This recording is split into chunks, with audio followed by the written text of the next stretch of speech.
So today I'm behind the wheel of the Toyota Grand Highlander, and I'm going to take a moment to showcase how you can change the battery in your key fob should it go bad.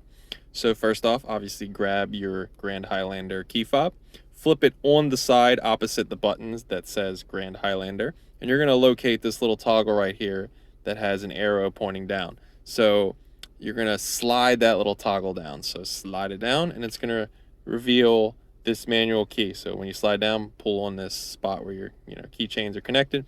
Now, some keys you pull out the manual key and you put that to the side, but for the purposes of this key fob, it's actually another key for itself. So you can see this kind of bezeled edge on the inside. In the center, you see that spot. You're going to put that in that spot, and it's kind of going to hold itself, and then you're going to twist up or down, your preference. Just kind of hold on to the key because it's a clamshell that's surrounding a little circuit board. So there's basically three pieces.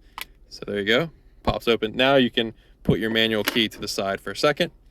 So gently pop the piece that says Grand Highlander off, and that's going to reveal your battery. So this is a central circuit board, basically the whole key, just surrounded by plastic.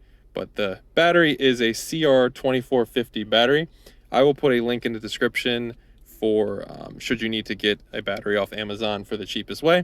So if you need to get your battery out, I do not need to. It's brand new key, brand new car. You can use that same bezeled edge right here, pop it out, use your finger, pop it out. When you do, I recommend you not touch the opposite side of your new battery, so opposite the writing with your fingers, because oils of your fingers will diminish the life of that battery, and you will be watching this video a lot sooner because you will need another battery. So pretend that I had just popped that battery out, put this down. We're going to clamshell everything back together. I always joke, try not to push that red button to scare yourself or your neighbors.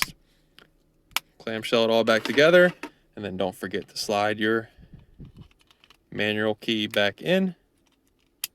You're going to hear a little click, and then you are done. You do not need to code the key to your car or anything like that. All you did was swap the battery out.